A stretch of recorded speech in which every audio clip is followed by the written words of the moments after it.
Alright, so if you've purchased a DynoJet kit like this one, here's the kit for my 94 Suzuki RF600R. I've got the carburetors out and on the bench right now.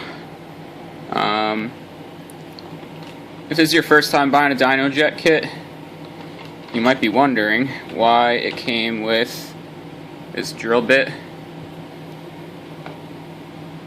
and just a sheet metal screw of some sort.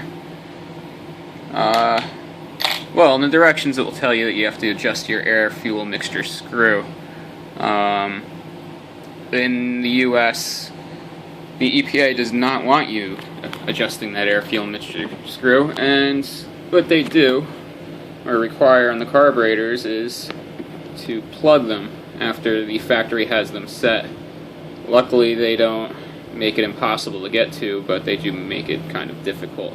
What you're going to be looking for is this right here, that brass plug that's inside of this little sleeve here, by the carburetor bowl. That needs to come out across all 4 carburetors if you want to properly adjust your carburetors after doing your DynoJet kit. So this is actually the first time I've ever come across carburetors that haven't been messed with already.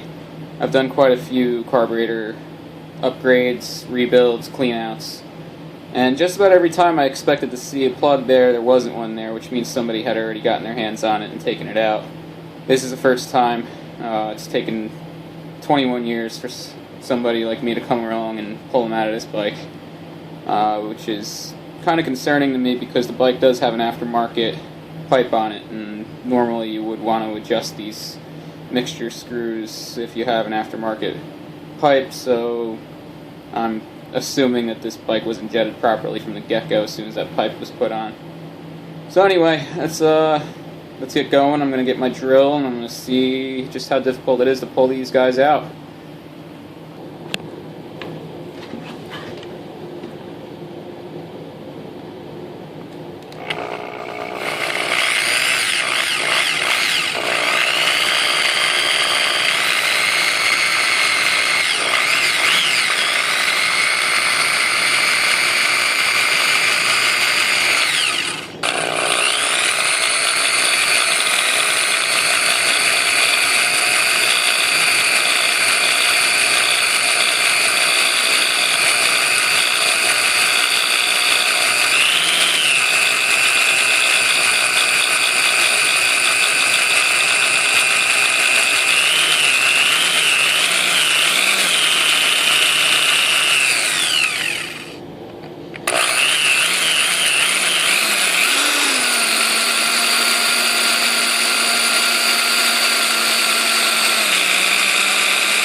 Alright, we are through,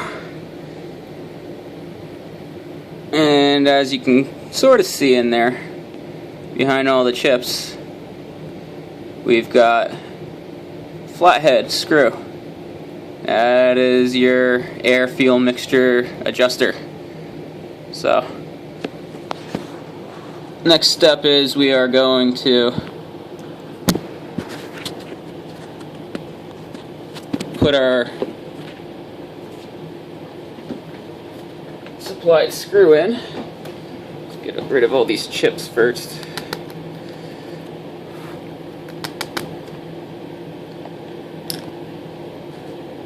You're going to take this and screw it in here as so, and it should pop it right out. Once it gets tight, it says to put a vice grip on it and yank it. I guess that's DynoJet's recommended way of doing it. We'll see. Haven't done it yet, so.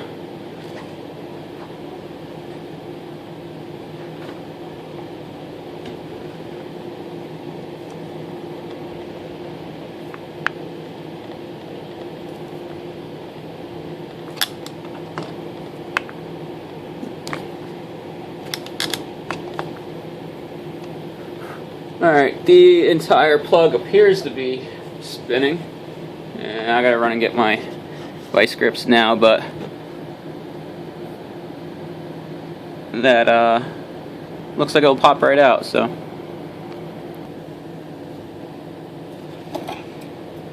Alright, well, I can't find my vice grips. That's what happens when you leave your toolbox unlocked and everybody in your house has access and no clue what real tools are supposed to be used for. I can only imagine what that vice grip was used to do. Anyway, pair of channel locks.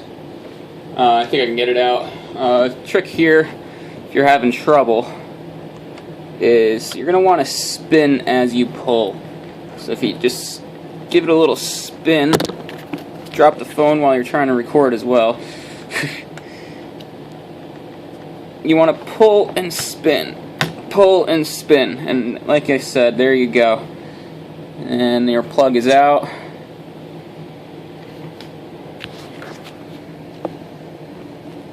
And as you can see here, right there, inside of there is a flathead screw that will adjust your fuel mixture. DynoJet's going to have some sort of instructions on how you're going to set that after you're done doing your jetting to your carburetors. Sometimes it's a little different, sometimes it's not. Usually it's pretty straightforward. You're going to want to seat that in. Don't crank it tight, just seat it till it stops spinning. And then you're going to back it out typically between 1.5 and 2.5 turns of a screwdriver. And that'll get you started. What you're really going to want to do is adjust that after the carbs are back on the bike. It makes it a little bit difficult because of where they are. Some bikes you can buy aftermarket mixture screws that are extended and have a little turn wheel for your fingers in the bottom, so that way you can adjust them while the bike's running.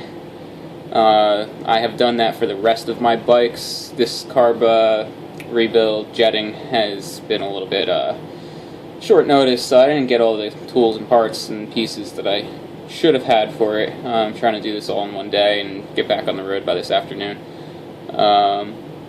So that's it. That's how you remove the plug for your air fuel mixture screw on your carburetors as instructed in the DynoJet kit.